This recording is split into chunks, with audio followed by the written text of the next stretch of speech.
Delicious. So, Julie and I had this experience this week where we log onto the old Facebook, and a friend of ours has tagged us in a post.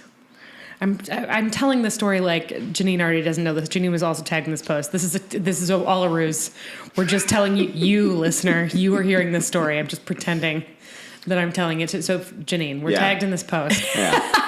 And I go and I click on it, and I'm like, I wonder what our mutual friend has to say. And it's a friend of ours who has a business. Mm-hmm. It's like, well, today was a first. I've got a first-time client. And they come in, and I'm doing like a little interview. Where did you hear of me? Was it Yelp? Was it Facebook? Was it whatever? You have to act surprised, like you don't know the ending of the story. No problem. I'm totally into this. It's not like I ever am on Facebook. And she, I think he said it was a she, looks kind of sheepish, and then goes, Podlander drug cast? What? And I read this, and I was so surprised that I looked up from my printing press and just passed out. Oh, see what I did? Yeah, that's did so good. I did see what you did there. No, but really. So, like, usually we do a bid here, but just in lieu of that, whoever you are, Chicago resident who listens to the show, whoever went to massage therapist Dennis Freimeyer and told him you were referred by Podlander Drugcast and Outlander Podcast, you fucking made our week. Yes, you did. I laughed so hard. Podlander Drugcast, bringing people together. Podlander Drugcast, getting that knot out. That one place. And you know what? It's great because I got a massage from Dennis yesterday, and he did do that to me. It's great. Yes. It's amazing. Now, was it so good that afterwards you looked up from your printing press and just passed the fuck out? It was not that good. Okay. Here's why. It was that good until I walked outside and it was piss pouring rain. So every good thing that Dennis did for me, part of it was taken back by having to commute back home in the rain. But it was still a righteous massage, and I've already scheduled my next one. That's great. Yeah. I don't know how to tie a ribbon on this bit. Whatevs. Can we just sit here for a second? Are you looking for a happy ending? Oh, God. Dennis doesn't do that. No, of course not. Of course not. He's licensed. He's also a really good real estate agent. Welcome to Podlander Drugcast and Outlander Podcast. I'm Allison. I'm Julie. And that's Janine. Hi.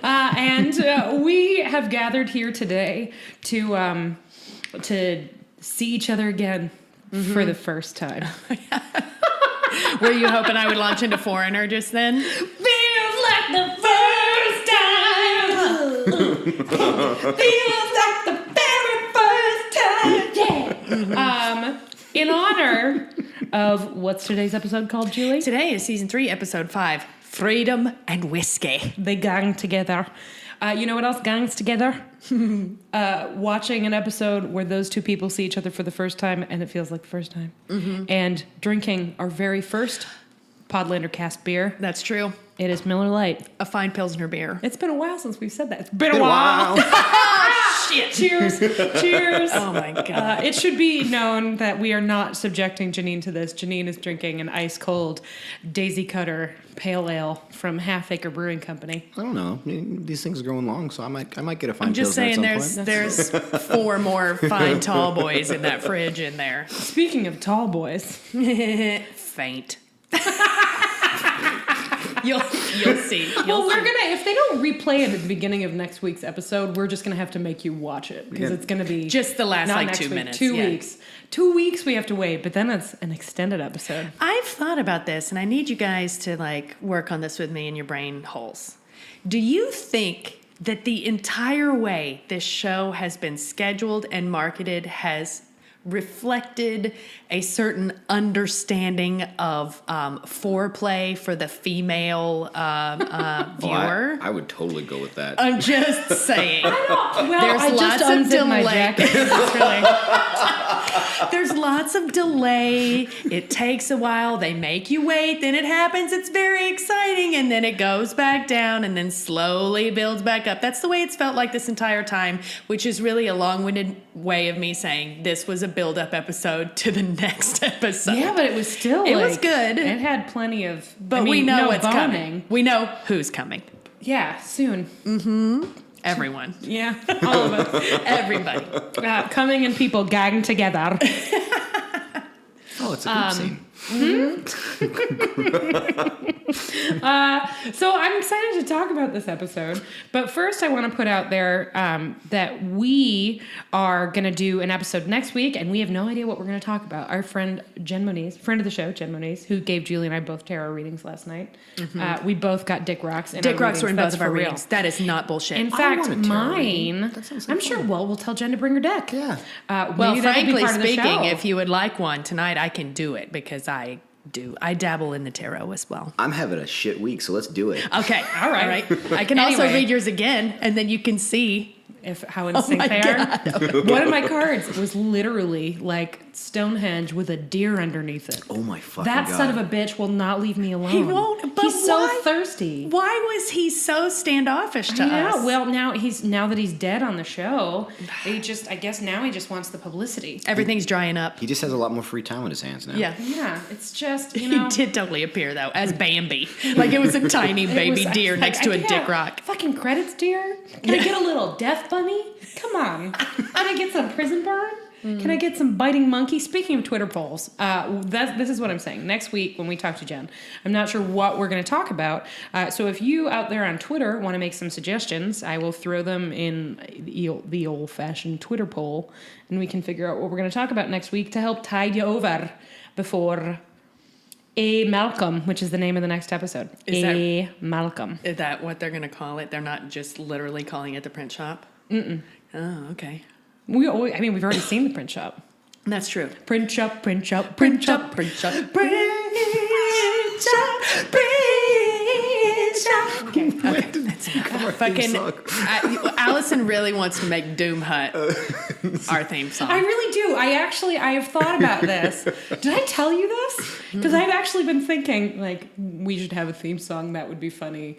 Did we talk about this last night? We talked about it briefly, but it was not a fully realized conversation. So it's not. Here's another thing to tell us on Twitter. There is a part of me that is tempted before, maybe after the bit, but before we get to the show, that we'll just play like 30 seconds of Julie and I going doom hut, doom hut, doom hut, in lieu of an actual theme song.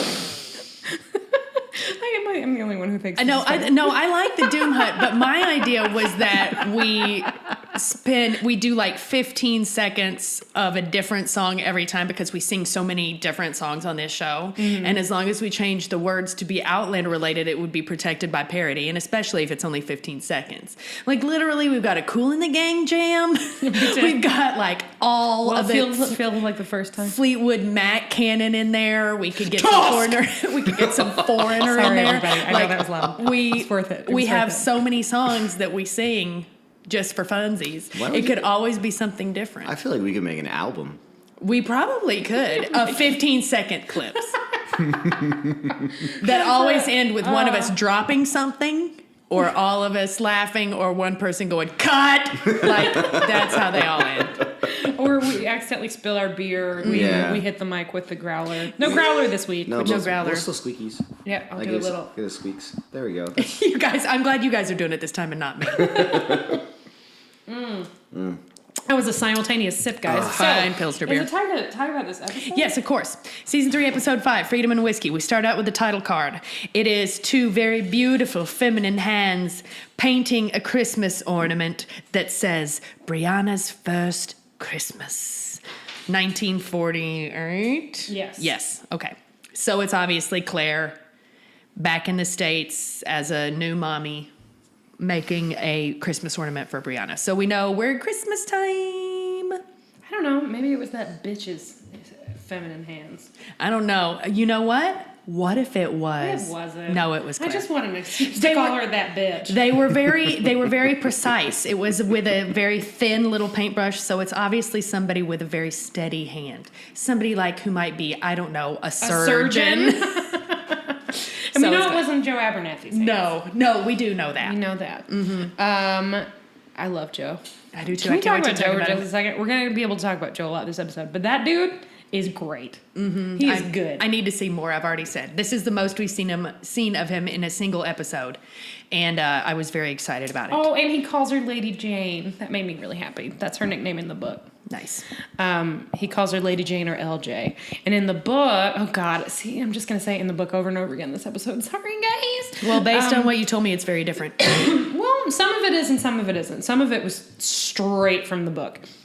And we'll get there. But in the book, my glasses, Claire figures out that something is wrong with concerning Frank when Joe walks up to her and he says, Claire, oh my God, Claire, instead of calling her Lady Jane or LJ. And that's how she knows something is really wrong, because he uses her name. Oh, when he's about to tell her that he died? Yeah. That's interesting. Yeah. So we flash directly from the beautiful hands painting gold filigree on an apple to the inside of somebody's gut. Oh. And it's Claire and Joe Abernathy operating on somebody's abdomen. It's very graphic. It's disgusting. I wrote down it was almost hard to eat my prosciutto, but I still did. But we managed. We still did. We managed. And it's Claire being a boss in the surgery room. She keeps wanting to push things to find more infected material or whatever. Necrosis. Thank you. And Joe is like, no, you got to sew him up. You got to sew him up. You don't have 2 seconds. But and Claire's like, I'll do it. And so she takes a minute, gets it right. The patient comes back. It's all good. So we can see that Claire is muy good at her job. Muy good. And technical term. Yeah. Big bamboo beams. Yeah. And then there is a moment where Joe looks at her and nods. Like, Joe is impressed with Claire's talent. But I get the impression that he's also like, well, that was a hell of a risk, Lady Jane. Are you doing all right? He seems a little concerned. A little bit like, are you okay? It's a little bit like those Annie, are you Randall okay? women are having a little problem. Well, then we flash directly to Brianna in a history class at Harvard while she's doodling some Gothic arches. Her professor is telling the story of Paul Revere, and then he tells everybody, except that whole thing was a lie, because the real person that did it was somebody Perkins, right? What was his name? I don't know. Prescott. A guy with a less successful publicist. Yeah, which is a laugh line for everybody in the class, except for Brianna, who is not paying attention. Oh, shit. And then at the end of the class, the professor, well, he did have a really good line that I really like that I think is apropos for the whole show, which is fictional prose can alter the perception of history. Yes, that's very true. That is very true. So he calls her up to the front of the class as everybody files out, and he's like, you're failing. You're not just failing my class, you're failing maths, you're failing sciences. What the fuck is wrong with you? And she smiles it off. She really does really just smile in his face and be like, I'm fine. With her big white teeth. And then Jen said, Professor, I don't think you understand this, but there's a lot to process here. She just got back from Scotland where she found out that her father was alive in 1748. So, I mean, she's going to need a minute. I'm going to real quick say Mr. Douglas Wraith. Is that the name of the actor? The professor, who did a perfectly fine job. There wasn't a lot to do. It was one scene. His American accent was great. You know how I know? Because I forgot to think about his accent and then realized that the place I know him from, I kept thinking it was Gilmore Girls. I knew him from Gilmore Girls. No, Downton Abbey. Who did he play in Downton Abbey? He tried really hard to get Penelope Wilton's character to marry him. He's Clara, Lord, the wife? He's a lord, and no, not the wife. The mom. Matthew's mom. Oh. Yeah. Matthew's mom. Yeah. They're going on. Man, I wish you could see a picture of her. That would make you laugh. Anyway, he was really good on that, and I completely thought, oh, well, no, I know him from some American show, and it is not true. No, so there He you is go. a Brit. There we go. That's Proof. a good American accent. Proof that it can be done. And you know what? Sophie was much better this time. Her accent was much better. And she had some scenes that were good. She had some other scenes that were okay. And she had maybe one where I was like, oh, woof. But you know what? That's a better ratio than we have. Much better. Yeah, it's improving. And it's also because it's a very Brianna heavy episode, but we'll get there. Brianna. So then all of a sudden we flash to the Doom House. Doom house, doom house, doom house, doom. I'm gonna make this happen. It's very obviously Christmas time because there's Christmas lights everywhere, and I'm like, not even a Tannenbaum with icicles can light this place up. They are obviously mad at each other. It's all very dark and forbidding. It's a sad house. It's Doom House. And then Brianna wanders through this enormous house that she and her mother live in together with the ghost of Frank. And she goes through and like pulls out his old pipes and smells them. She's very obviously having a hard time processing his death, and she's trying to remind herself of him. And then She looks at some photos. right. No photo of which is of his mistress who appeared in the previously on, and I went, what? Why is she here? Her? Love that joke. I think George Michael is hiding Anne in the attic. Her. From who, the Nazis? Sorry, it's my favorite. It's one of my favorite quotes from Arrested Development. It's so good. Oh. So then we flash back to Claire and Joe in their shared office. I love it. Adorable. I know, it's so cute. And Joe it's clear that he knows that something is wrong, and so he's kind of poking her about it. And I don't know how they get to it, but he says, was there another man? It was very clear that you and Frank weren't exactly Ozzy inherited. She's Why don't you tell me what happened? Why won't you tell me what happened in and she's Scotland? like, it's someone from my past, which you know what, that is the truth. Yeah. Like far past. Like the past. The past. It's like, why don't you tell me about your man? It's about time, Lady Jane. And he's really excited about it. She starts to explain it, and then she says, but fate was not on our side. And he responds with, fuck fate! Which made us all cheer. Yeah, All we three cheered. of us cheered, and we're like, oh, Joe Abernathy. You know, we don't get much fuck. Well, right now we don't get much. We fucking. don't get much, like, literal But we don't get F much words. use of the word on this show. Happens occasionally, but the only one I can actually think of right now is when she calls him a fucking sadist. Sadist was a bastard. Oh, Sadist. no, it's sadist. You're right. What is a sadist? She explained. And what is Fucking. That's right. Yeah, that's right. That's a throwback to season 1, yeah? I know. All right, so we have the adorable scene with Joe and Claire in their shared office. And then all of a sudden, we're outside the Doom House. A checkered taxi pulls up to the strains of Show Me by Joe Tex, which we looked up because that song is baller. And guess who gets out of the taxi cab? Janine. Roger. We Roger. Fucking Roger. Yeah, so he showed up, and then he goes up the stoop. It's really fun. He does have a funny he kind interaction. of monologues to the taxi driver. He's like, "This is either the most brilliant thing or the stupidest thing I've ever done. This is either the most brilliant thing or the stupidest thing I've ever done in my life." And the cab driver just goes, "Yeah, man, $2.50." A really fun little moment. And he's all nervous, and he's all looking super adorable. And then he goes up He the stoop. marches up the stoop And and what like, does he hear? composes himself. What does he hear? 2 women screaming at each other, and that is Claire and Brianna. They are fighting. And you can see in his cute little Scottish face, he's like, "Oh, Not again. That's stupid, this thing. should I? I'm gonna. I'll just ring the bell." And then he, like, they don't rings hear, it. and then he goes, "Oh God." And then the door opens. It's Brianna, but she's like, "What? Holy crap!" Wait, I'm sorry. What? Holy crap! Yeah. It might have been a little bit too much, but and then it comes out that Claire and Brianna were fighting because Brianna has decided to drop out of Harvard and move out of the Doom House. So I just want you guys to know, I'm very excited about this because even though it's the wrong Ivy League, it gives me a chance to say one of my favorite quotes from a television show of all time. Why did you drop out of Yale? Which is it's one of my favorite lines from Gilmore Girls. It's just a really good line reading. She did drop out of Yale, didn't She did drop out of Yale. I mean, spoilers, it's a television show that's been off the air for a really long time now. Was it because of a dude?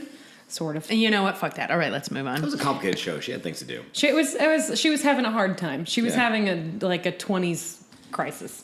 Much like Brianna. Yes. Okay. Yeah. And I actually have a note here that during this scene where Roger is very uncomfortably standing in their foyer and they are still kind of simmering fighting but are bringing it down because they have company, I wrote, "That's better, Sophie."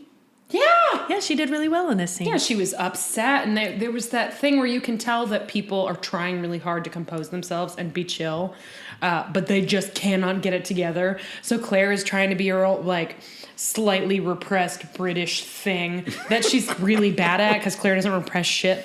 But for whatever, she's trying to go there. She's trying to, welcome. We were just having a spirited discussion, or whatever the fuck she says. And he's like, oh, I should have called ahead. I'm a turtleneck. And then Brianna's all like, I'm leaving. And she leaves.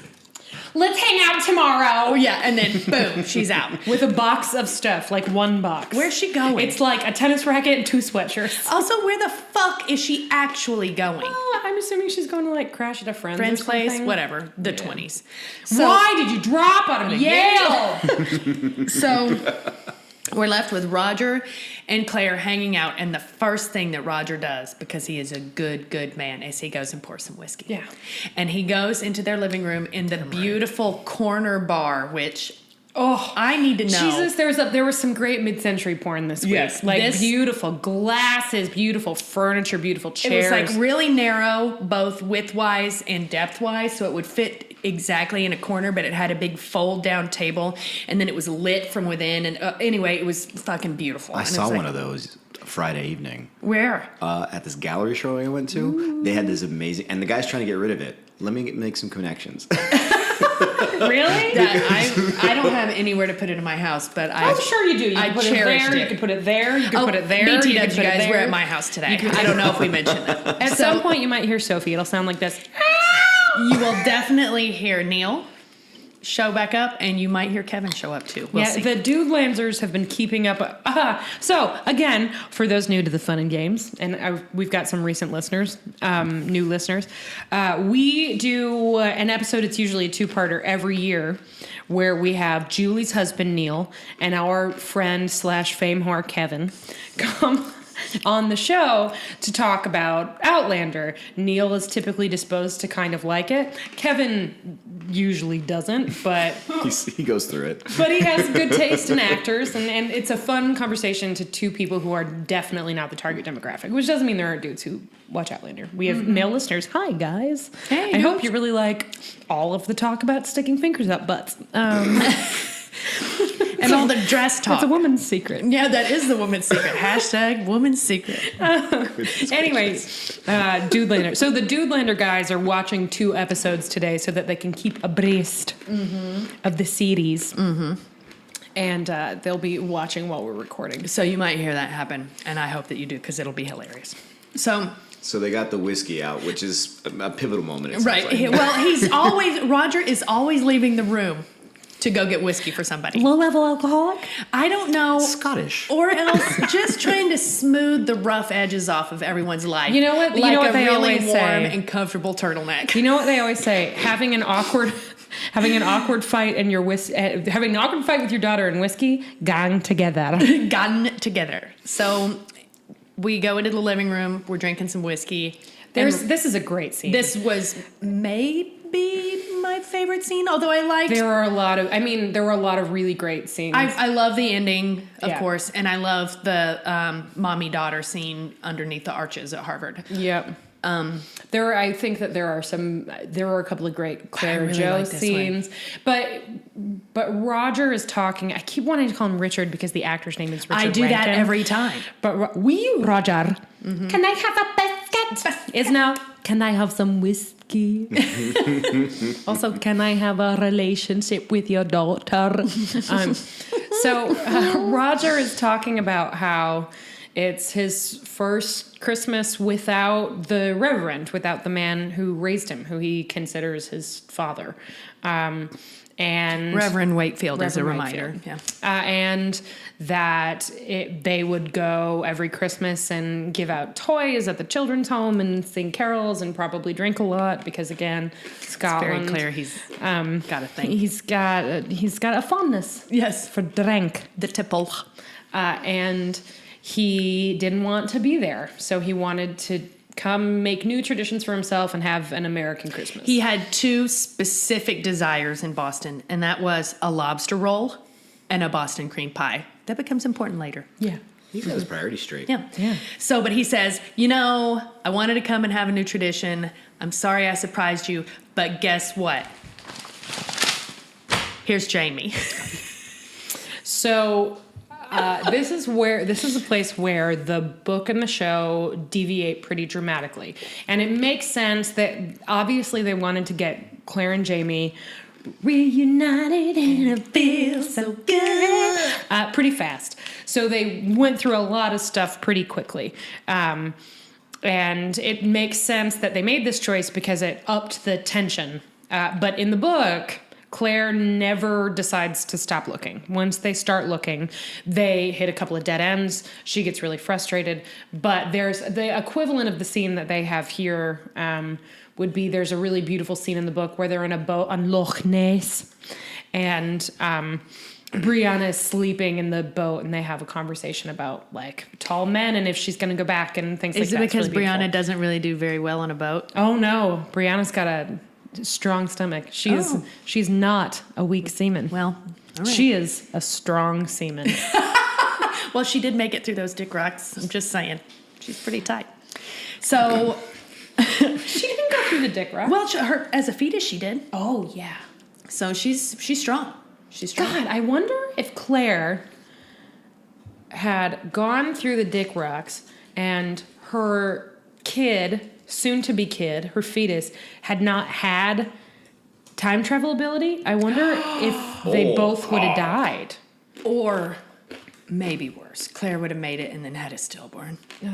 That would be horrible. But that didn't happen. That didn't I'm happen. really Thank glad God. that's not a thing. Anyway, Patty. So anyway, Patty. You know what? Actually, I realized I got that idea from. Have you ever read The Time Traveler's Wife? No, but I know I should. Everybody tells me to read It's it a all good the time. read, but there's this horrific scene. Never mind. See, now if you're going to read it, I can't tell you. There's a saw very it. upsetting scene involving time traveling and babies. I saw the movie twice. How was the movie? I didn't see it. I saw it twice. Okay. So nice you saw it twice. Noted. Noted. One was the second one was a date, but the moment you're talking about is hard. Yeah. Yeah. Right. Okay. Anyway.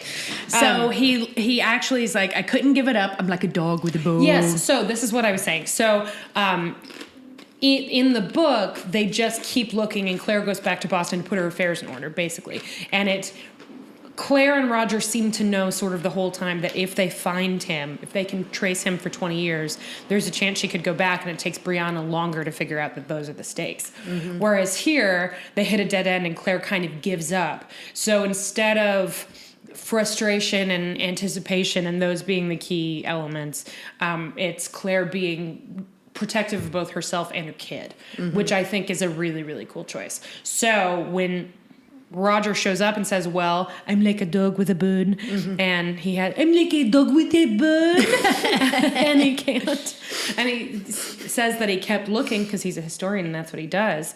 God, Katrina Buff is very good in this scene. Yeah, you see joy, horror, confusion, anger, like the right way across her that face. he found it was that there was a pamphlet or book printed magazine, some kind that of had some journal. kind a zine. It was a zine. It was totally a zine. It was a zine. And it had the Robert Burns quote in it that Claire had told Jamie.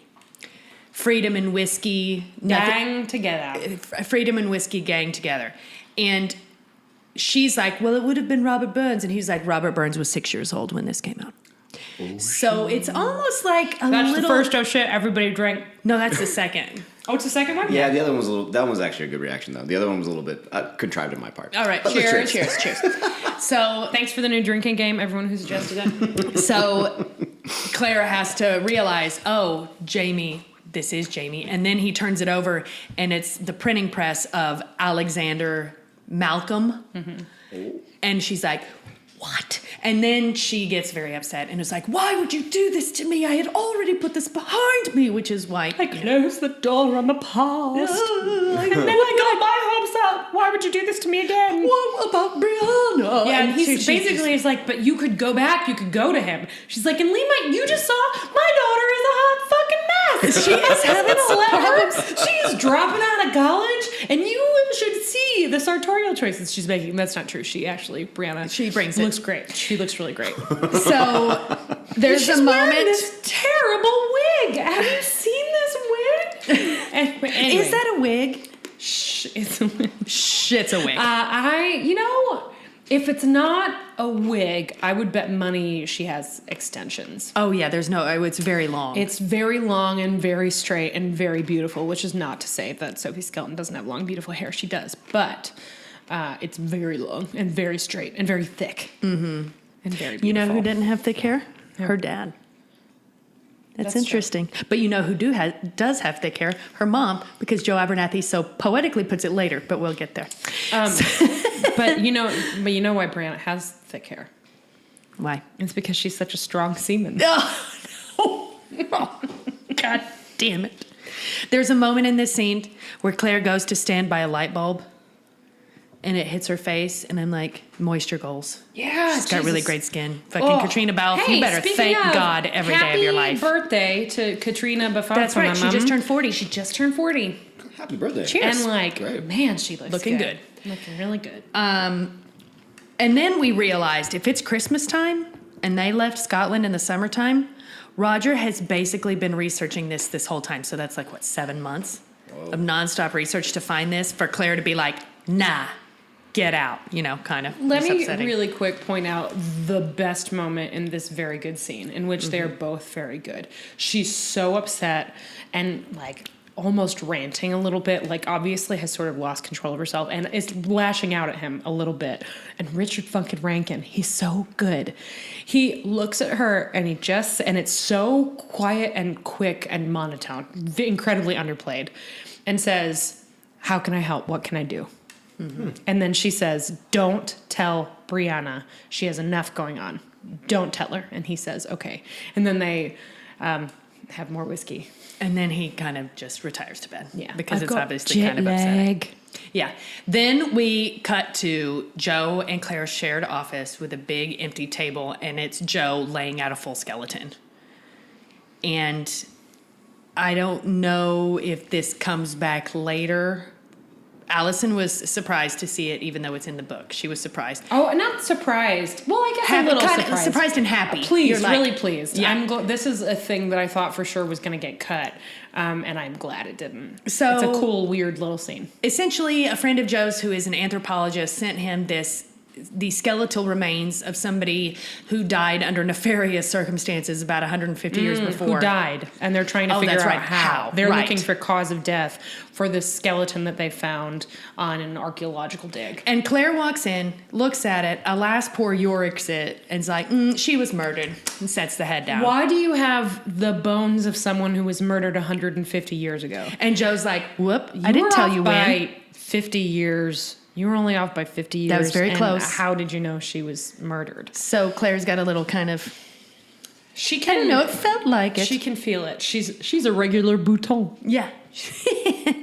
So we do find out that this person had been murdered because Joe finds the neck bones had been sheared off. So or you can see that someone tried to cut this person's head off with a blunt axe.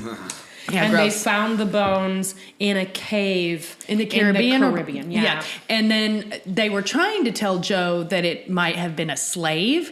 And Joe's like, nope, this person was white. And it's about the index. It's a tibia. Length of tibia. The cruel. We couldn't figure it out. And then we tried to look it up online and realized that if we kept trying to search for this, that we were going to get some Nazi ass shit on our I really did not Google. want to start Googling biological differences between Caucasians and people of color. But Joe was like, nope, this was a white person. This was a white woman. So I assume this comes back. Whose bones do you think they were, if it comes back? I don't know, 150 years in the Caribbean. It's got to be somebody later in the story that, because we go to the colonies, right? It's the whole thing. I don't know. I'm not going to keep trying to predict things because most times when I try to predict things, they get spoiled for me. So I should just quit. Yeah, Twitter's not kind in that No, way. actually today, Allison was like, you don't get to look at Twitter today. So I'm not going to. I say that because while it filled my heart with joy, I can't honestly say that I predicted that we would get the final scene that we got. Oh, yeah. Because I saw a GIF of it. But I didn't know if that was... So that was spoiled for me. But I didn't know if that was maybe from next week. So it was still just a guess. But all right. Then they finish this scene over the skeleton, and Joe can obviously tell that there is something really bothering And he Claire. basically goes, What's tell up? me about this dick. Yeah, tell me about your man. And she's like, oh, well, all right. It's Brianna's father. And he basically like, goes, doy! he's like, okay. Doy. And then a nurse pops her head and goes, where'd she get the red hair? Then we flash back to the Doom house, and poor Roger's on the... I don't want to give this scene short shrift though, because this one I think the best written scenes. It's not as good as that first Claire and Roger scene, but he says, "I watched you live a half life for 15 years. That's right. If you have another shot at love, you should take it." It's one of like, I think Tony Graffia, whatever her name is, the executive producer, the woman who's always in that thing. I think she wrote this one, and. I'm gonna look. Yeah, look that shit up, Janine. And I'm just realizing that Claire gets like the ghost of Christmas past, present, and yet to come, sort of.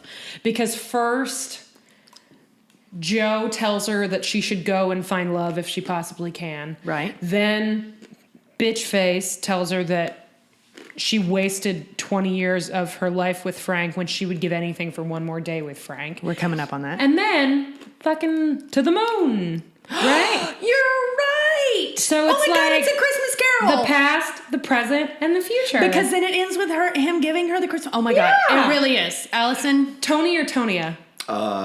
Tony, Toni. Way to go, Tony. yeah, Really smart. Because it was pretty subtle too. Because I never would have made that connection. And I mean, but it she truly is. also talks to Brianna and stuff, but I really think it's like Joe's talking, and that's the scene with the skeletons, right? Mm-hmm. Joe talks to her about the past, and then this woman talks to her about like right now, this is what I would want right now, and then she sees the future happening. We see Apollo 8 in this episode. Oh, cool. Well, I always love space, Allison, that it's almost like you have some sort of skill in criticism and knowledge of stories. it's like you're a professional. It's like review. maybe you make some money to write about these things. keep talking about It's how great very I good. am. I just feel like it's like, No, I literally never would have put that together. That's really interesting. well, I Oh, mean, wow. you might have. If I'd watched it again, I put maybe. it together basically accidentally. It's just because we're talking about it out loud. Right. But I will say, remember that one time that I guessed that Murtaugh was showing up in the next episode? Yeah. Yeah. Remember remember that? Remember that? do remember that. Okay. Yeah. Nailed it. So we flash back to Doom House, and there's poor Roger on the couch watching Dark Shadows, Made me laugh really hard. which was very funny. And Bree comes in and tries to be snobby about it, like, what would all your friends in Cambridge think? Dark shadows. She goes and gets a soda from the fridge, comes over and... Extra. Yeah, whatever that was. I don't know where they got that bottle, too. That bottle was great. Cool bottle. And then sat down next French to fry. him. I'm sorry, guys. It's gonna be loud, but I'm fucking I've do been it. eating pita into my mic the entire time. 'Cause this feta dip is so good. You're welcome. Julie knows what's up. So she brings the soda over to the couch. They laugh about Dark Shadows. And then she says, I could take you to Harvard Yard today because they're putting together a fellowship for Frank, for my dad. And there's a ceremony today. And if you want to go, we can go early and I can walk you around and you could take a look. And he's like, sweet. And then she's like, leave Dark Shadows on, let's watch. And then that's a cute little scene. And it's over. And they sit on the couch and don't make out. Darn it. I know. I have ideas. It's I just have- that they don't want to ruin I have what's 6 gonna syllables happen. for you. Yeah. Girl, what is your problem? Like, you got that in your house? That. And Mom's traveled not home. across an ocean to hang out. Maybe it's- Basically, maybe- because she doesn't know that he found Jamie. All she knows is that a hot Scottish dude that she macked on a little over the summer just showed up on her doorstep. Summer loving. Happened just so like that. fast. So we flash to Brianna and Roger. Yes, first walking around Harvard and In the she's cloisters. in the cloisters, and she's describing how they were built, and they're basically these Gothic arches that just rely on each other to keep each other together. And she's got all this interest in kind of the physics and science of it. And what does he say? He's like, that doesn't sound like the daughter of a history professor. And she's like, well, I'm not, am I? just like that. This is one of the scenes where I do It's not know wasn't that very good. Miss Skelton is firing in all cylinders, but Richard Rankin sure fucking is. Oh, yeah. Well, 'Cause I mean, it's he's still a working good overtime. scene. It's still, he works hard for the money. Yeah, he does. Because it's still a pretty good scene, but like, it's not her best. Basically, Brianna says, "I have no idea who I am," and history. And he says, "Well, everyone needs a history." She's like, "Well, And he history." talks about how Reverend Wakefield had told him stories about his father, even though he'd never really known his father, and how he was happy to like personalize that. Yeah, And knowing then- who my father was helped me know myself. And she says, "But what if it wasn't true? What if if he they just were- made it up to make you feel feel better?" better. And he's like, "Is that a difference?" And Yeah, you're does like- that matter? You're like, right. That's really That's a good. very mature answer. Roger. Whiskey wisdom. Whiskey wisdom. Wisdom. Wisdom. Wisdom? Wisdom. And I need to note the outfit that Brianna is rocking in this All moment. right. Tiny stack heels. These like Wide collared- whale. They're not fishnets, but they're patterned tights with like an X situation. But they're really wide whales, so it's very like and then striking. A capelet, I guess. No, it's long enough to be a cape, but like sort of poncho situation, with Armholes. That's plaid. It's not quite a tartan, but it's a green plaid that really sets over her hair. And then she's wearing this blouse underneath that Mom's gonna borrow later, with these Spoiler. like fluffy collar. Yeah, Janine's looking at the photo. That's what I'm doing It's most great, of the time. right? That's beautiful. It is really, really great. So they go to the memorial and dedication of a fellowship for Frank, and Claire, in European studies. and Claire is there in like peak morning gear. It's not quite as good as Mom from last week's morning gear, No. but it is it's like some Jackie Kennedy. O. Yeah, it's Yeah, some totally. Jackie O action. Absolutely. Like pillbox hat and like a really rich like tweed. It's very Chanel and like gorgeous. She looks amazing. And she's there looking at this picture of Frank and obviously has conflicted emotions, but is mostly sad. And Brianna is sad and Roger is sad, even though he never met this guy, and they're giving away this fellowship. And she stops to talk to the dean. It's a new dean. It's not that shitty dean. It's not that sexist dean. I'm sure that guy died of a heart attack at Denny's. right? Yeah. Or while he was underneath a prostitute. Yeah. Something like that. And she's just having a nice chat. And then this woman walks by and he says, "Oh, Professor, I'm going to need I'm your just going to call her grant Professor application." Sandy because I know her name was Bitch Sandy. Bitch face. 'Cause, that's not nice. But she does have kind of a bitch face. She's only listed as Sandy, not as Professor Yeah, Sandy. Bitch Yeah, face. they say her last name, but it's So not important. she walks by and they call her back, and the two women see each other and they do kind of a double take. And And I was like, ooh, is there a dynasty slap? Of course there's no dynasty This- slap, but I really wanted this one. bitch has some nerve. I get whatever. Situation looks different from everywhere, and Claire is certainly not blameless. She was in essentially a loveless marriage, but they decided to be in this loveless marriage together. They both gave each other permission to leave, and then they gave each other permission to do what they like.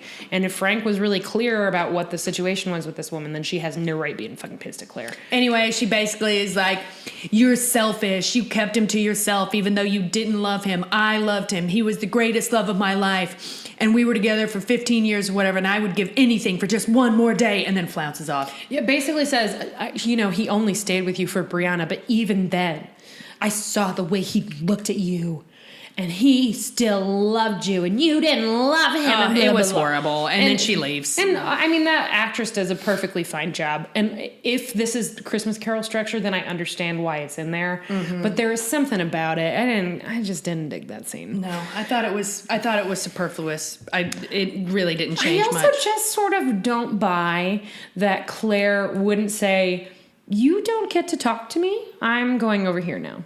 Or like, "Nice to see you," and just walk away. Or be like, oh no, we've met. And then turn around and walk away without talking to her. Yeah. Right? So it felt a little extra in many ways. But now if I'm right about this structural thing, which it feels like that's probably the goal, then it makes a little bit more sense. It's like the story about I only know the story from the West Wing, so I don't know if this story exists elsewhere in pop culture, if Sorkin like cribbed it from somewhere or if he made it up for this episode. But it's just like things come in threes. This priest tells President Bartlett in this one episode of the West Wing that a guy falls in a hole, and first somebody comes by in like a boat. I guess it couldn't be a boat. He's in a storm. I don't know. Somebody comes by and is like, "Hey, I'll help you. Come on." And he says, "No. I'm gonna pray to my God and he's gonna help me." And then someone else comes by and is like, "Let me help you get out of there." And he's like, "No, I'm gonna pray to my God and he's gonna help me."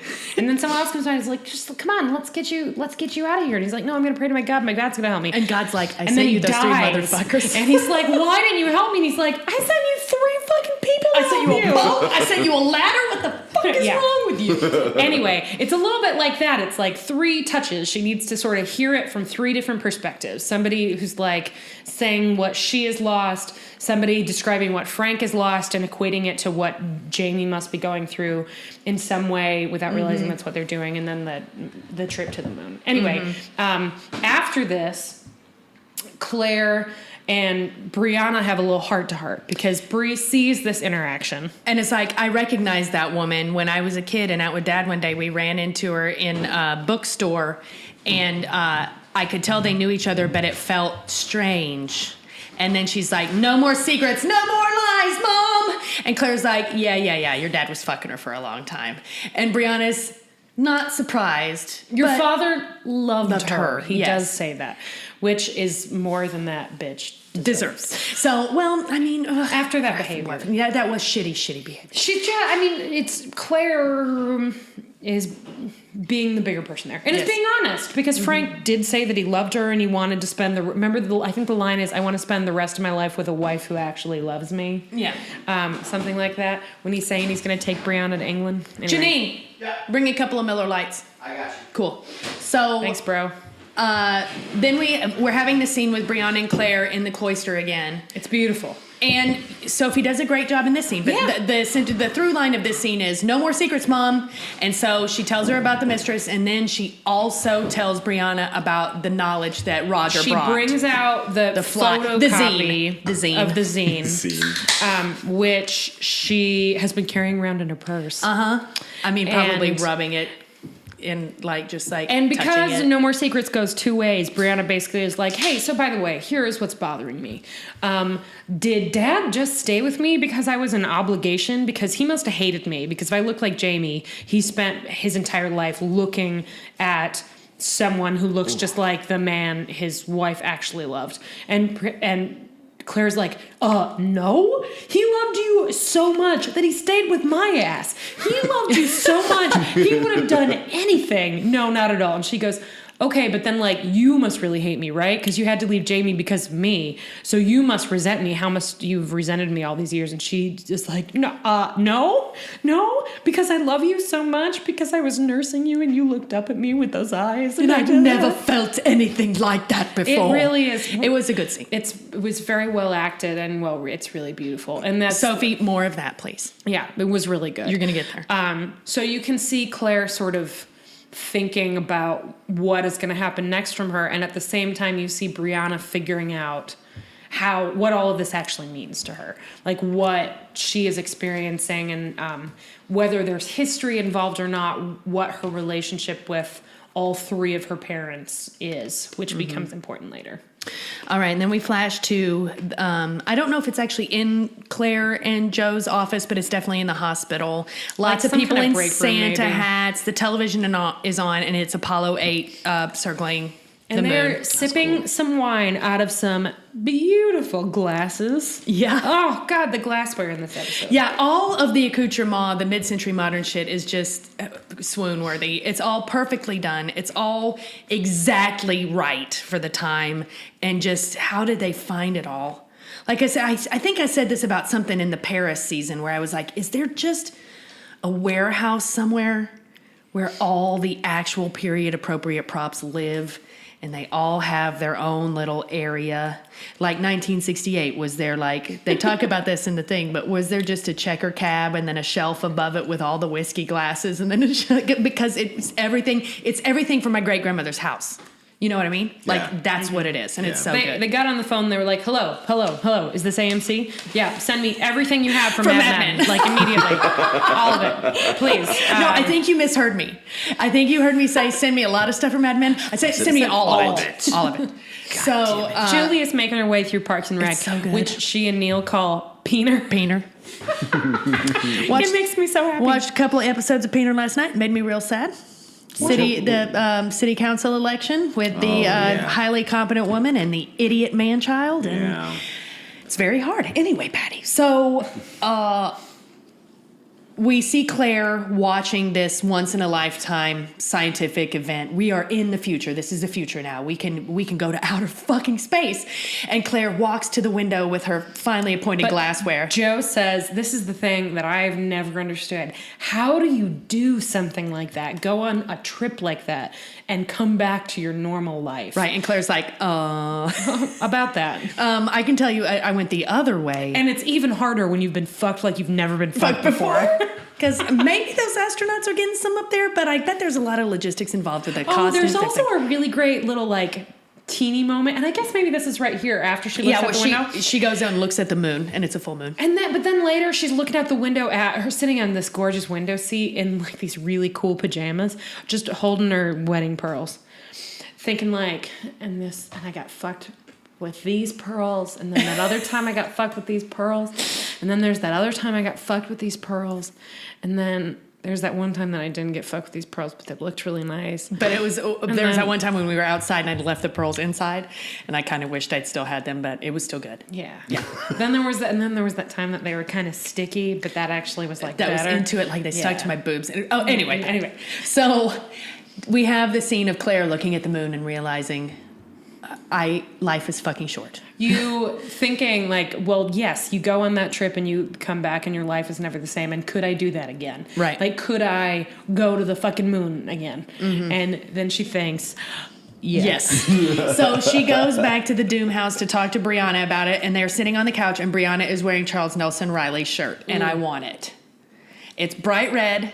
It's got these big white daisies on it with big yellow centers that look like fried eggs almost. Was she wearing a vest too? I think she might also been wearing a vest. I didn't notice a vest.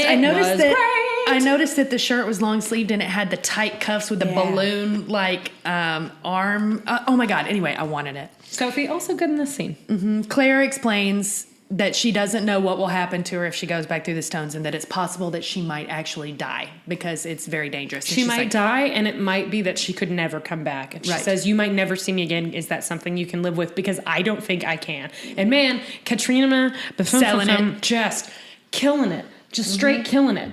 And you can see that she wants to go, but she can't bring herself to leave her daughter, and then is saying like, I'm not going to be able to see you get married. I'm not going to be able to see you become a mother. I'm not going to hold my grandchildren. I'm not going to get to do all of these things.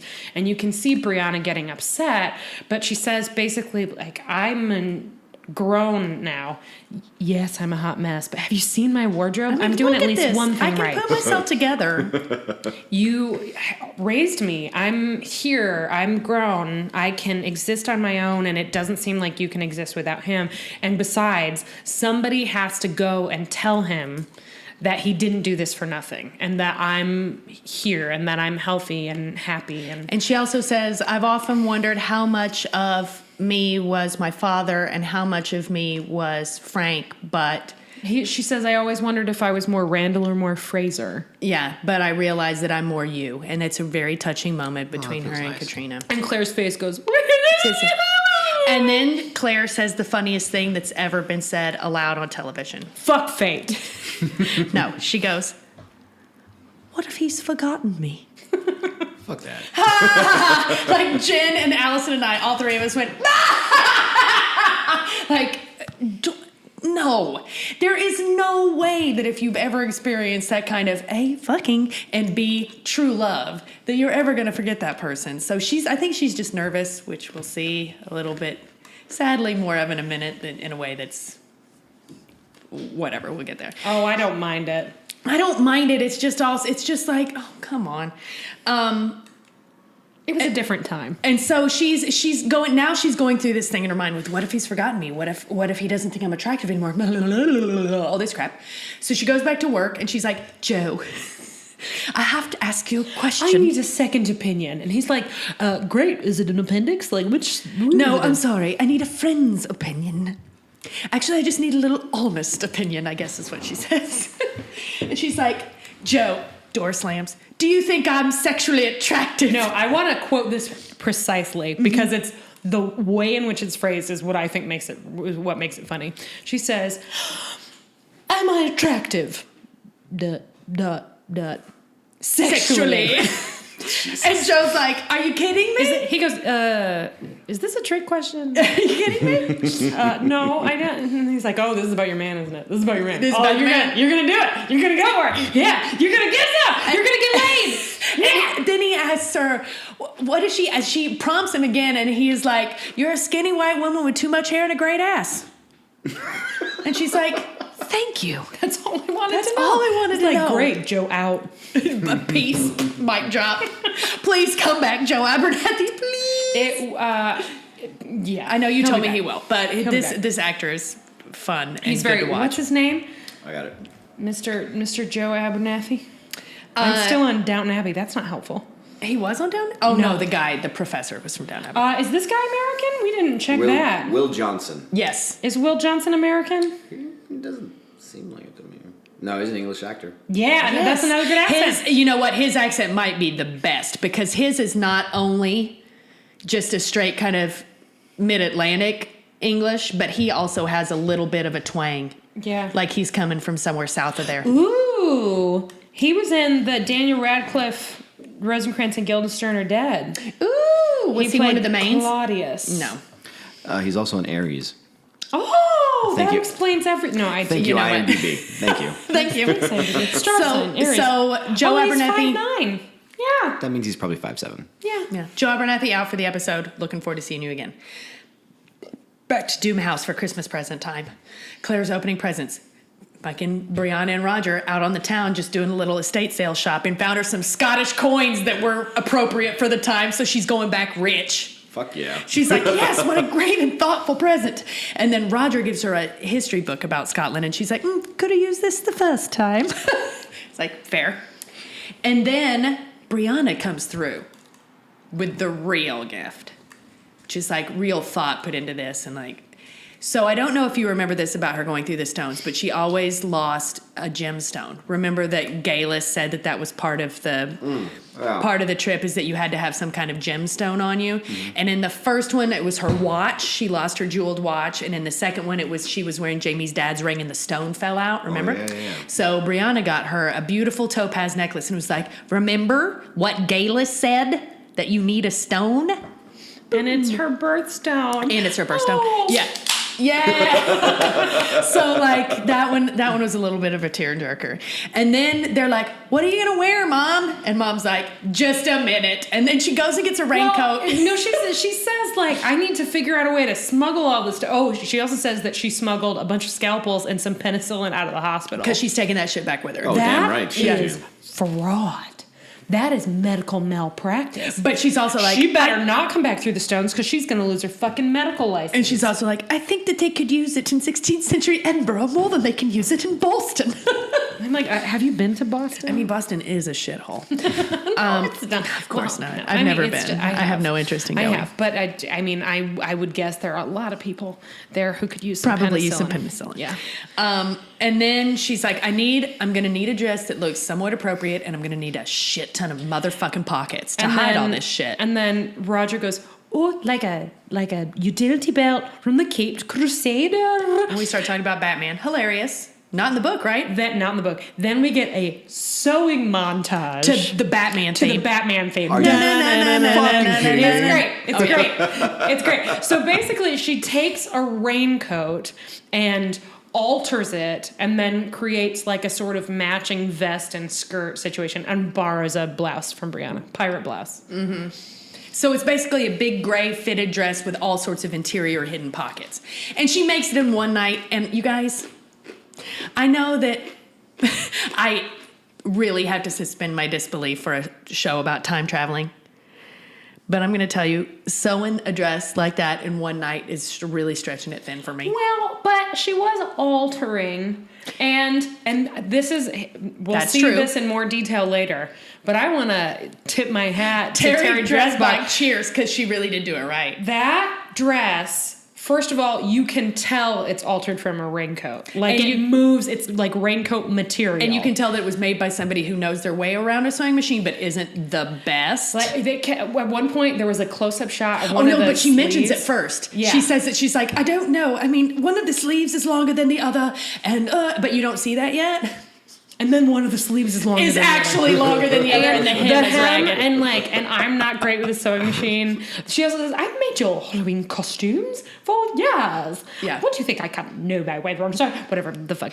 And I know my way around the sewing machine. And, But yeah. but there's a close up of the hem of the sleeve of one of the arms, and it looks exactly like everything I've ever made on a sewing machine, where it looks like somebody was drunk driving, where it's like a curvy line all the way around.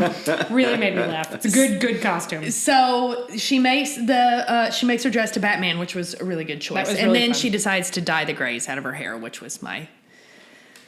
Okay, I get it. You're nervous about seeing him again for the first time in 20 years, but you're so preternaturally beautiful. Like, okay, come on. Well, but let me say this.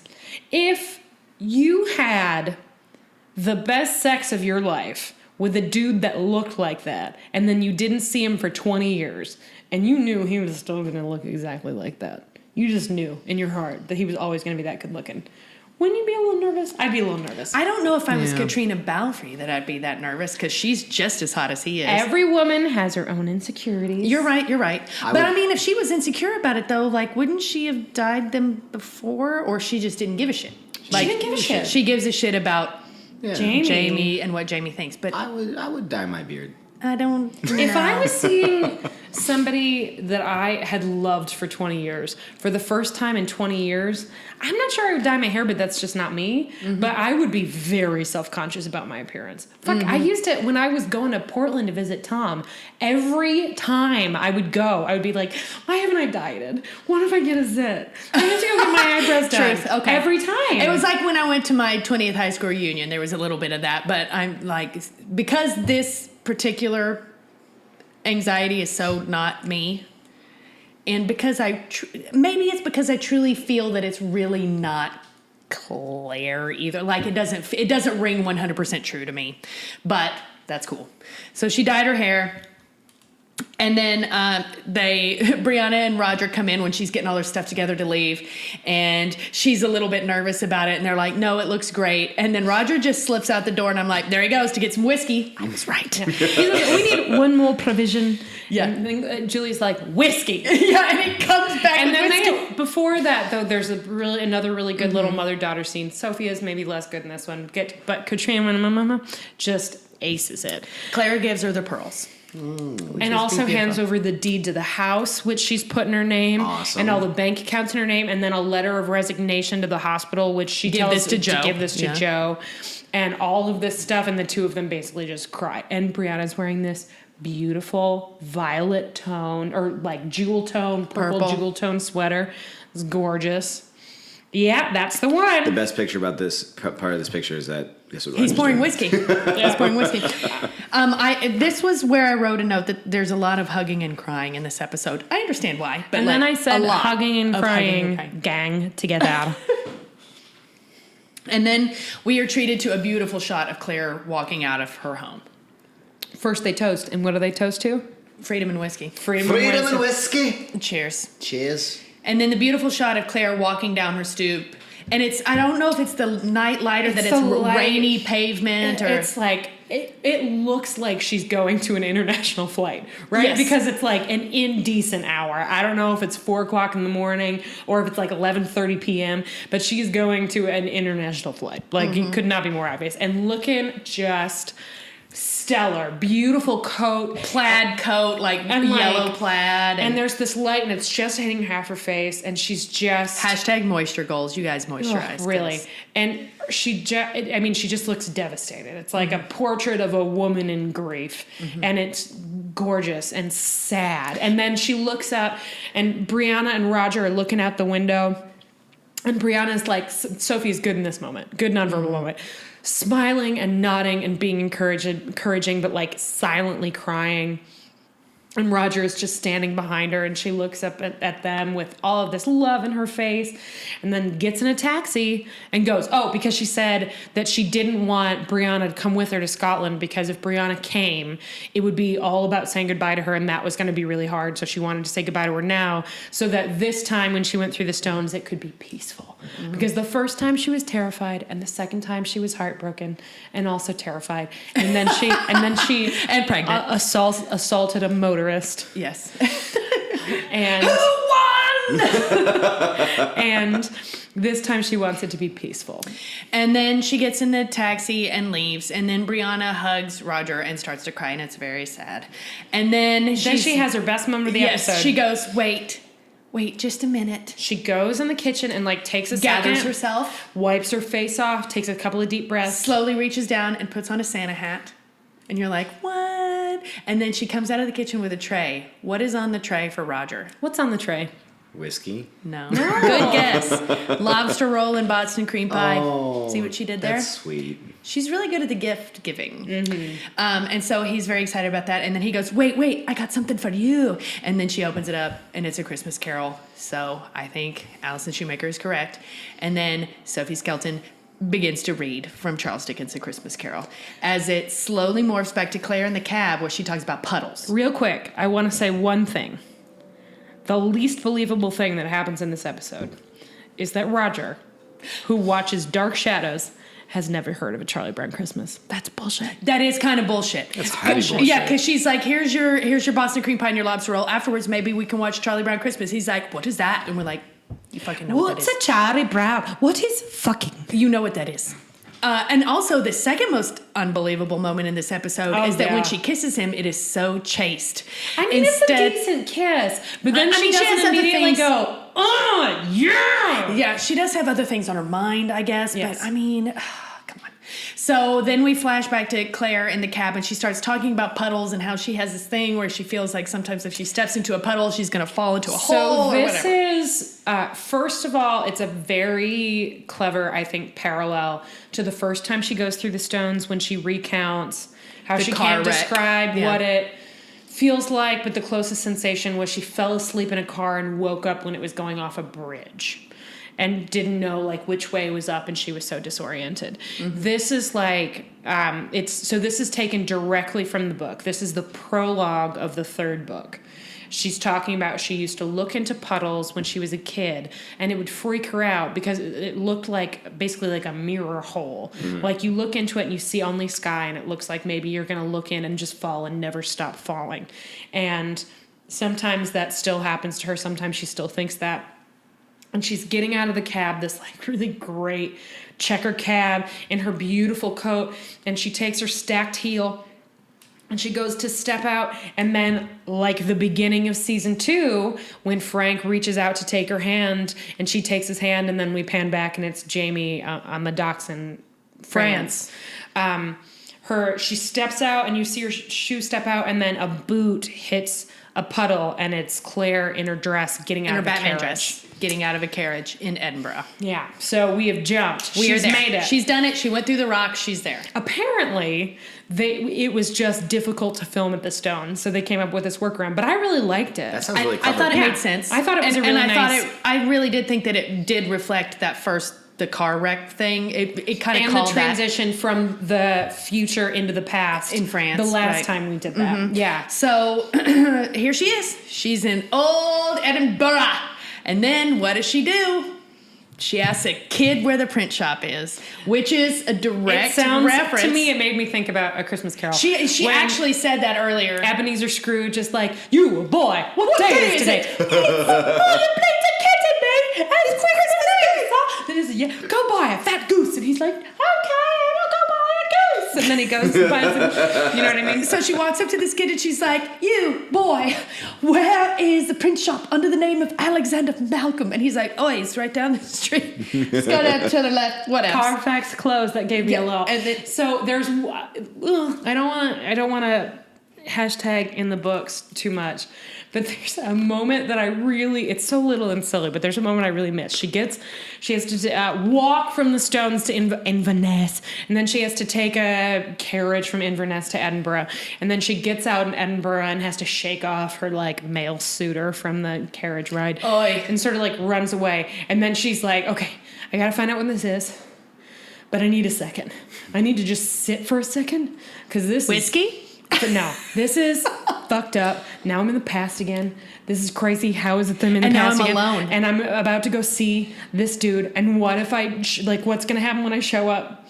And holy shit, I just need to sit for a second." And then she reaches into one of her back pockets, sits on the edge of a fountain, and pulls out a peanut butter and jelly sandwich wrapped in cellophane. And she just sits there and enjoys like her last taste of good old fashioned American PB&J. That's pretty good. Like real creamy peanut butter and some Welch's grape jelly and some All the way white to the bread edge of the crust. in plastic wrap. And then she eats it. Then she's like, "What should I do with it? This is good. This could change the whole world. This plastic wrap. And what should I? I'll just litter." She just drops it. And she just drops it on the ground, and it just blows away. It just like rolls into her carriage. She's like, "That was easy." And then she gets up and straightens her shit in a mirror. And it's like, "Okay, Carfax Close. Here we go." And marches on down. And Janine, next week, we're going to have to watch this scene before we watch next week, 2 weeks from now. Are you telling me we're almost done? Yes. Yeah. God fucking damn it. Yeah. No, hold on. It's almost there. But So- no, it's worth it. God so damn it. we're gonna have to watch this scene because you're gonna need to see it before we start the episode. Oh. And then worst case scenario, if the episode starts with the scene, then you'll have seen it twice, and you're welcome. And it's only 2 minutes long. So she walks down the street, and then she sees this sign, and it says, "A. Malcolm Printer." She's like, "Oh shit!" And she reaches out and touches it. "Oh, Is it I just said real? oh shit! I just said oh shit!" Oh, shit. Oh shit. Yeah. All right. She reaches out and touches it, and luckily, Fondles it. I'm gonna say it. yeah, Fondles it. But she reaches out and she touches it, and luckily, does not travel in time to 1568. Can you imagine if she reached out, just like, "Hey, Malcolm." God damn it! I just can't stop it. And her outfit's totally wrong for the period. Am I gonna get burned as a witch again? Oh God. Hey, you guys, Neil some. Hey, there's Neil. Hey, what's up, guys? Hey, Oh, Kevin Kevin, too. hey. Oh man, both Dudelanders Hey, just walked Dudelanders, how's in. it The going? Dudelander dudes. So, you guys, I feel like, do we need to wait until they go to the other room? Should we pause for a second? We do. Can we I gotta cook. play yakety sax for a minute? Yakety sax, go. Feels like the first time. Feels like the very first. Whoa! What the hell were we talking about? I don't remember.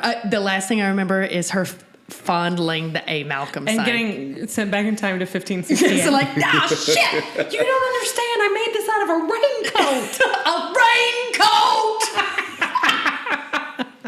So she's there. And here's what I thought, just based on, my general pop culture knowledge and the way TV shows work in America. I thought she was going to knock on the door and it was going to be blackout. It was going to be the Lost season 1 ending. That's what I'm expecting from you right now. Nope. Because they respect us just a little bit more and they want to tease us a little bit more. I mean, I should say, this is an American television show. Well, true, but It is. I mean, they could have ended it with the knock, knock, knock blackout, though. They really could have. And they didn't. So, What do we see?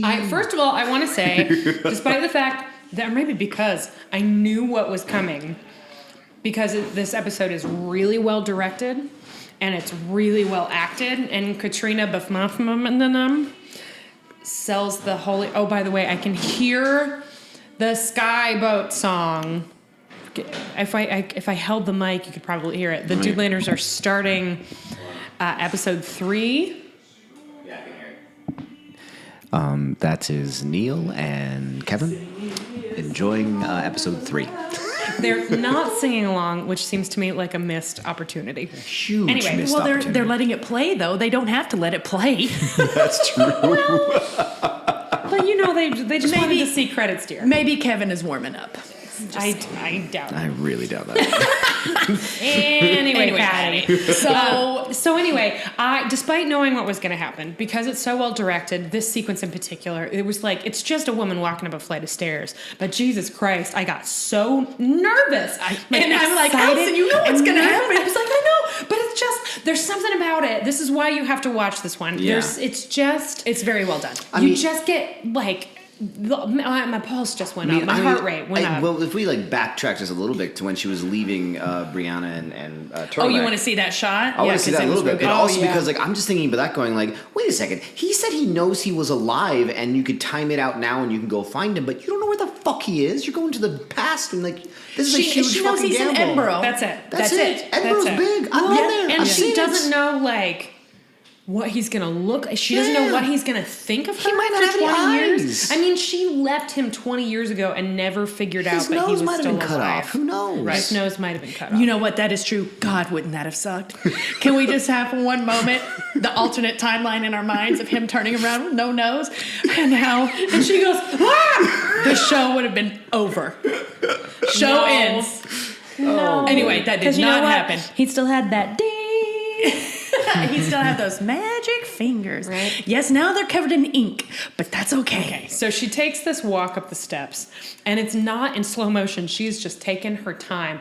And there's this really cool little shot where you can see her like gripping the handrail, but it also seems like she's touching it to make sure it's real, knowing it's a railing that he's touched. Like you get all of this and it's nonverbal. I mean, there's a monologue, there's voiceover happening, but that's not what she said. It's just really, really well done. Wait, Ooh, there's Sophie Sophie. scratching. She's scratching her new scratchy. She really likes it. She's just looking at us now, wondering what the hell we're looking at. So she gets up to the top of the stairs. And she like fixes her hair. She looks in tucks the in some reflection. curlies.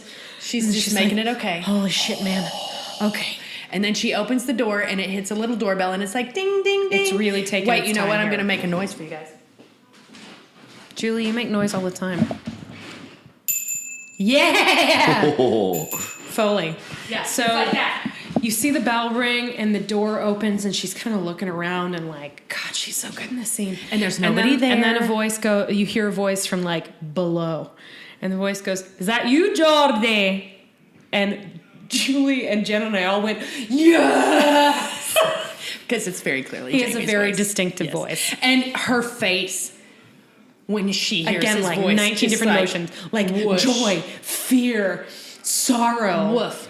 And then she Nervousness, moves excitement. into the room. So slowly. And he's still saying shit about like, you must have gone to Africa for the ink or some shit. Inverness. Inverness, whatever. Did you go to Inverness? Yeah, like what took you so fucking long? And she walks up to the edge of this room where it's like a brewery. Of course, it's a printing press, but it's like this deeply She recessed basically room. looks down She's looking into down. a room with the printing press, and his back is turned. But you know right away, because there's some little stitching on the back of that vest. Way to go, Terry Dressbach. Yep. You know right away who that is, and he's got his hair in a little plait. I mean, would we not know who that was? He is 6'7" and redheaded. He's right there. but she just kind of stares at him, and he just keeps talking. Silence. And then she has the most unnecessary. I mean, it's great. First of all, straight from the book, but an incredibly unnecessary clarification. It's 3 beats. She goes, "It's not Geordie." Beat, beat, beat, and his shoulders tense up. She goes, "It's me." Beat, beat, beat. He's more tense. He has to turn around. "Claire." I was like, "Bitch, he knows it's you. Don't worry, he knows that voice." And then he turns around. And it's the two of them looking at each other. It's gorgeous. Every hair in my body stood up. Right? But it gets so much better. He looks at God her damn with it. like awe and shock and longing, and she looks back and she's smiling and tearful and terrified, and they look at each other and he just straight up passes out. He faints. And she goes, Hits the ground. Blackout. and He like fell back back against the printing press and then fell over. And that was it. Just goes, wow. It was really good. It's you know what it was? It was the felling of a redwood. Ooh, yeah. I'm realizing yakety sax in this episode was really appropriate. Well, but the funny thing is, I don't know the last time that we got the Outlander romp music. It's been a while. It's been a while. But at the very end, that's what we get. We get the like, Yeah, like let's fight with knives and kick some shit. Like, those are the official lyrics. Call us Bear McCreary. We've got you covered. So fight with knives and kick some shit, and then we'll fuck some people. And then we'll eat some haggis, and then we will have a fine fat pig. Oh, jeez. that's how the episode ends, is them seeing each other and Jamie passing out. So next week, no show. Following week, nothing Why but would doing they it. do It's that not. to us? It will not be nothing but doing. It'll it. be a lot of doing it though, It better because it be a is lot an of doing it. extended episode, as Allison said, extra long. Extra long with an X-TRA. Extra long. And they did tease it a little bit, and it's hot. Yeah, just them looking at each other, you're like, and then she goes, "I want to see you," and I went, "Yeah." Yeah. And then there's like clothes coming off, just soulful But it's just gazing. like a The little cravat. undo of the cravat. Yeah. Yeah, anyway, we're about to see it. However, my quote when he turned around was, "Oh, Claire, Claire, are you a ghost?" Bonk. Because he's seen her ghost all the time, right? Yeah, that's How true. does he know this isn't her fucking ghost? Allison had some book knowledge that like cleared that up for me, but they have not touched each other yet. How does he not know that this is not the same? This is apparition. book knowledge. I mean, because she's a fucking living, breathing woman. She's casting a shadow. She probably Right, and smells she's- really nice. And she's also not wearing like some diaphanous like angel. I mean, he's also not dying of a major leg injury right yeah, now. but so there's I that. get. I'm not a book reader, but I get the impression that he sees her all the time. Well, yeah, but it in the books. and it would be a little bit silly, but it is. And this was I wouldn't change a thing about this ending. No, is it was so perfect. funny and sexy and perfect, and like a perfect setup for what their lives are going to be like right now. Because I mean, it's a huge, jarring, life-changing, difficult thing for her too. I mean, she gave up her whole life and she left her daughter, but he had no fucking idea what was going to happen. So she is at least mentally prepared. She takes her time walking up those steps. She's got some idea what's coming. He's just at work doing his thing, and then this Just woman printing. that he has been grieving and longing for 20 years. It's just like, yo, what's up? And he goes, She's just like, I can't. I can't. Hard stop. I think I just had a stroke. Well, and then he's dead. End of series. Oh my god. Can you imagine? Can you if imagine he died Claire? of a heart attack? And she's like, I Damn it. should have brought a defibrillator. I did this. Should have sent a letter. Dear Jamie, I'm coming back. I'm going to see Claire. you tomorrow. Please take this time to mentally prepare. I promise this isn't a trick. And Love, Claire. Here's some heart medicine, just in Yeah, case. just please take these vitamins and also have this aspirin ready. Baby aspirin. If your arm hurts, Please let me know. just say something. Just say something. And also, if you've got some kind of side piece, let's make sure that she's not there, because I don't want to have to confront her at your memorial. All right, so that's the episode. And then the doorbell rings and someone comes in and goes, "Hi, I'm Sandy," and then she kills herself. She pulls a dirk out. Dark. That's in one of her Batman pockets. She's got dark. Question: if you had a raincoat dress full of Batman pockets and we're traveling in time, what would you bring? Penicillin, I think, is a really good one. I think I penicillin would is a bring really high fucking level one. Penicillin, yeah. A watch. A watch. I know people that probably isn't like something you'd go to, but like I'd bring a watch with me. Would a watch work? Aren't watches? Isn't there a quartz situation? If it's a mechanical watch, Oh, you bring a digital watch. I'd bring a Mechanical watch. Mechanical watch, Yeah, yeah, okay. so like that I can wind, because in that time it's probably quite expensive, but in the '60s, Yeah. not as bad. Bring a watch. I would take a pint of Ben & Jerry's half baked. Yeah, but it would be melted by the time you got out of the. Don't care, still delicious. Okay. I would bring a lot more Ziploc baggies. Ooh, Ziploc baggies are good. Yeah. That is good. That's actually my real answer. I would bring like Deodorant. Well, yeah. And like canned vegetables. Yeah. I mean, that would make my dress really heavy, but I would bring. No, Ziploc bag full of vegetables. Done. Much Well, lighter. but then canned won't last forever. And remember, Scotland famine. Yes. Yeah, oh yeah, that's coming up. I would bring like ketchup packets. Ooh, make things taste good like rotten meat. Who gives a shit? Yeah. Delicious. Oh, great. Tastes like a hot dog. Stewed meat. That is not to say that I would again. ever put ketchup on a hot dog because I do not believe in that. I do. I would bring. God. We're from Chicago, y'all. That's a thing. Yeah. Like, maybe. No, because if I brought a Kindle, it would just stop working. Yeah. You can't do that. I mean, like, it would still, it wouldn't be connected to the internet, but it would still work, but eventually the battery would die. Like, what's something real savvy that if you brought back, it might get under the radar and people wouldn't freak out about it, but it would be some modern amenity? Swiss Army knife. That's pretty good. We forget about that a lot, but that's Yeah. actually really fucking handy. That is handy. That's pretty good. Though they probably don't have screws or cans. So actually, a lot of the things on that Swiss Army knife probably don't make You know any what they sense. do have, though? Corks. Oh. Boom. You know what was really expensive back in the day? Salt. Oh. yeah. I would bring like a giant box of kosher salt. No, you wouldn't bring a box of salt. You would bring salt in a separate bag that you would have to make me open the box to put into it That's because true. you hate that sound. I do hate that sound. But that's the thing. Kosher salt has a cardboard chute. No, mine has a metal chute. Oh, don't even tell me. I know, Why I know, would you I'm tell sorry. me I'm that? sorry. I can't be in the house. I'm sorry. That's why I was like, I can put it in a bag for you. Here's a very What if specific you just fact showed about up me. in like 1600 and you just had a bag of salt and people are like, she's a witch. She's a witch. That's exactly what would happen. And then I would take the salt and I would pour it in a liner on myself, and they'd be like, Come and get me, bro. they'd be like, that only works on witches. What are you doing? Haven't you seen Hocus Pocus? You're the witch. Wait, I'm not a witch. Mm-hmm. I'm not a witch. I'm your wife. Yeah. So that's the episode. That's actually. I'm really glad they didn't just lost it. Yeah. They didn't just do a Knock, J.J. knock, knock, Abrams blackout. knock, knock, knock. No, there was no. It was still sort of a cliffhanger, but it was a very satisfying one. And also him fainting was top notch. it That was great, very like fun. funny, just great. It was really, really great. Because truthfully speaking, that might happen. Fucking Oh, best. yeah. I would probably fucking. I could name some people that if they just like showed up on my doorstep, I would be like, "What the fuck are you doing here?" Yeah. Here's a true story. Yeah. Before Tom and I actually met in person, he was going to be coming out to Chicago. Well, the idea was like 6 months from then he was coming to Chicago to see Neil and Julian in a play.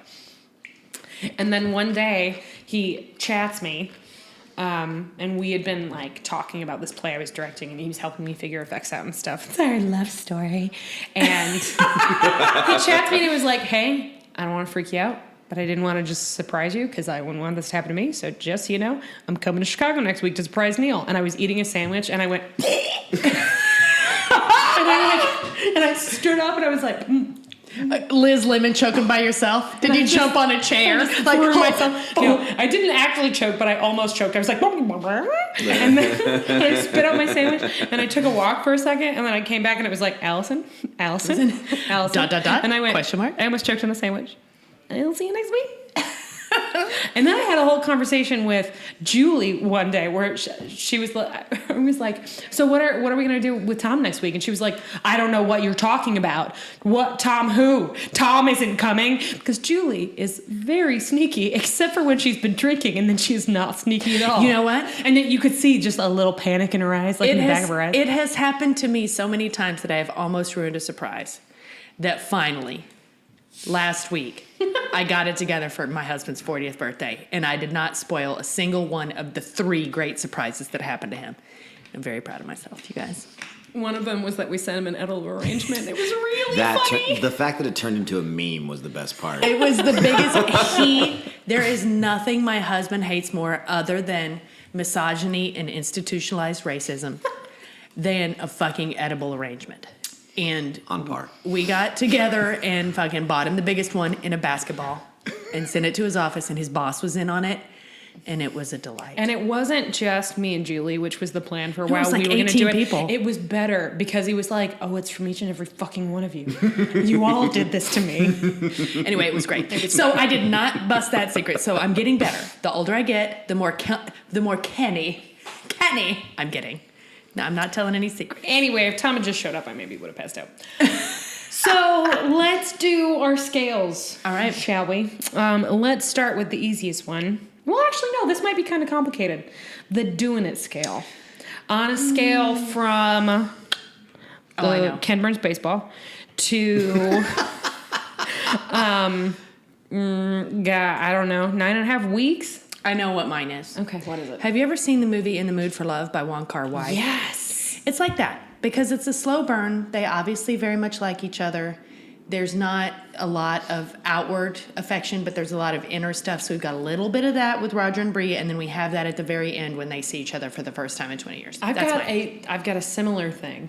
I'm going to go with a happier remains of the day. You know what? It's really hilarious when happier remains of the day, like if it was happier, or happier that remains of the day is happier than Wong Kar In the Mood for Love. No, I'm saying if Remains the Day was happier. Okay. Right? Because you Yeah. imagine you're watching Remains the Day. Beautiful movie, by the way. Also a beautiful book. You're watching Remains the Day, and you get to the end, and then it's like, we're fighting with knives, we're kicking each other, right? And then Anthony Hopkins and Emma Thompson walk off into the sunset together, and you're like, this is the way it should be. And then they Yeah. go to have lots of sex. Right. Yeah, okay. So then we'll do the costume scale. This So one on is the going to scale be... of pre-made from Target nurse's outfit to bespoke Halloween costume sewed for you by your adoring mother or grandmother or I don't know, small Asian child in a factory. No, that's not. Well, But I or a beautiful handmade Halloween costume. I'm Where's going to this say I think it's closer to the Made for You by your grandmother, because Sophie Skelton's 60s gear is just so fucking good. one? I know. And Claire always looks on point, like it's great. I think that it's very easy to start discounting the modern man stuff like Joe's stuff and Roger's stuff because it tends to start blending in a little bit. But it's all Roger's it's all got very some good. beautiful sweaters. I'm going to say in my own personal history scale, it's my 5th grade year when my grandmother made a homemade Peter Pan outfit for me and sewed a She-Ra to my shoulder with pipe cleaner wings as my Tinkerbell. Oh, That's real. That's good. that's right. Uh-huh. I'm going to go with 5th grade. My mother didn't make it for me, but she helped me find all the pieces. And I wore a leotard and a little skirt and some white tights and an ace bandage around my knee. And I carried around ice skates and kept going, but I just want to skate! But I just want to skate! Why me? I just want to skate! Well, I feel like To our listeners who are like 17 years old, I know Hearts, some of you Nancy are. Kerrigan. First of all, We love bless you. Please don't use this language in school. That's Nancy Kerrigan and Tanya Harding. There are people who listen to the show. I promise you did not get that reference. So to share, Is that real? Yeah. What's yours? my only like costume memory that I have is I think it was 1st or 2nd grade. I was an ant Nice. in this like school play, and it was made of paper that they stapled on the top, and I had like little like antennae, and my dad was taking a video, and it was mostly me just putting my head inside of the. Like, we're all singing in like choir form, and I just keep bringing the costume up and like hiding inside of it. And pulling it down and then putting it back up. Oh. Yeah, that's the only costume memory I have. I'm sure there was others, but that's I have that's the several. one I that had sticks a out. really good Alice in Wonderland, and I also had a really good Mr. Hyde. Most of my Halloween costumes where I felt really awesome involve me being a smartass, not me actually wearing a great costume. One year when I was in high school, I was at that age where you are too fucking old to go trick-or-treating, but you do it anyway because you're a dick. Yeah. You Yeah. know? I'm sure you've both done it. I've done it. I did that on crutches and dressed in drag. Oh, Yeah, I got a lot of cat calls out there. I was probably a junior in high school, and I went. We didn't have Halloween costumes, but we wanted to go trick or treating. There were two dude friends of mine, friend and a boyfriend, and then another female friend. And we took 3 T-shirts and wrote on them. So mine said noun, and one of the other guys said verb, and the other guy says adjective. And then our friend Kate was already dressed up as She-Ra. So we would knock on doors and people would be like, and what are you supposed to be? And I'd go, I'm a noun, and then I'm a verb, I'm an adjective, and I'm She-Ra, I'm a power. And it was that's stupid. I love that She-Ra came into that conversation twice. Yeah. That's what Princess of Power. Princess of Power. All right. Anyway, okay, so that was the costume scale. Good. I thought it was good costumes. I did too. The mid-century modern stuff, but also the fact that one sleeve was longer than the other. That was perfect. That made me so happy. And then Jamie's vest having shit on the back again, like it always does, and his little ponytail. Mm-hmm. Yeah. That was good. I can't wait to see him take it off. Mm-hmm. Right? 2 weeks from now. 2 weeks from now. Yeah, he's just gonna. The So the getting up and getting a beer scale. I didn't get up and get one. Neither did I. So I don't know. Almost all the scenes were really good. There was a lot of really good acting in I this might have one. could have gotten up to get a beer during the fucking Frank's Remembrance scene with the mistress. And fucking nobody needs to see that scene. And that was at least 2 minutes. I think it was but you didn't. unnecessary. But you didn't. I didn't because I didn't need a beer, but I will say it was an extraneous scene. So that I it's didn't like need. an almost never situation? It would, well, no, because I know episodes of this show where I literally would not be able to get up and get a beer. This is not one of them. Okay. Until the last 5 minutes, never. Riveted. Last 5 minutes are like the end of How to Make a Murderer. Like, I am not leaving. But the rest of it, up and down, I would say. Did you just combine How to Get Away with Murder and Making a Murderer? I'm sorry, Making a Murderer. That's the one. The one about the guy in Wisconsin. Yeah. That's the only other time I've ever seen a Pagel. He was the sheriff who prosecuted him pretty badly. Oh, that guy. I know. My family history not holding up well. I just wouldn't have gotten up because I was very into seeing how the hell they were going to get her back there. Right, and that might be something that was more interesting to somebody as a book reader to see how they had changed it and what they were going to do. To me, it was a lot of hugging and crying, a lot of Roger being clutch, and then the last 5 minutes being inescapable. But I still enjoyed this episode. I thought that I liked this episode probably a little bit more than I liked maybe the last episode. I can't remember. There was one of the last couple where I was like, What's your favorite episode of the season so far? It sounds like it's this one. No. If I was to go back, I really liked the first one where Jamie was depressed and the Culloden Doom Hut. Doom Hut. Yeah, I really liked it. I think that would have been my favorite. I think this might be mine so far, but I also really liked Doom Hut, and I really liked meeting Lord John again. I loved meeting Lord John, but both of those two, episode 2 and episode 3, feel so compressed to me because I know they had to do so much to work so much into so little time that occasionally it felt ridiculous. Like, I've known you for 20 years. Thank you for telling me that. Because but that doesn't stop the fact that I enjoy watching it. It just does feel a little like rushed. Adaptively speaking, they're having to push a lot. This one does not feel rushed. It did not. No, and that's true. So out of the last 3, this one felt a little bit more earned. But to me, the last 5 minutes are the best of this entire season. Yeah. Sure. Her getting out of the carriage to him fainting is better than what we previously said was the best scene of the season so far. Well, we had 2. We said I like the Lord John and Jamie talking about Willie, and then Frank crying with Claire when Brianna is born. Oh yes, and then where'd he get the red hair? Yeah, where'd she get the red hair? no, I'm gonna go with this one. Yeah, to this point because it was so well directed and so well done, and like you could physically feel it. Julie, I find that choice really shocking. Excuse me, thwomp. Zoomp. Yeah. I don't. Apparently, there are a bunch of different sounds you make when you faint, and you're. How about this one? Because you lose control of your bowels. Yeah. And Jamie definitely didn't shit himself. I promise you. We don't know that. That's not sexy. I'm just saying it happens. He didn't shit himself. What if he was so surprised he just couldn't contain it? Yeah. That's it. Who's your golden pamplemousse for the week? Thanks again, Dr. J. I love this segment. TGP, Golden Pamplemousse, for me, this week goes to Roger. Yeah, Richard Yeah. Rankin. Yeah. Turtleneck. Is this our first? No, we were unified on the first episode too, weren't we? Yeah. Because I'm also saying Richard Rankin. I think that She did great work. Great, but God, He had to go back and forth between the two of them.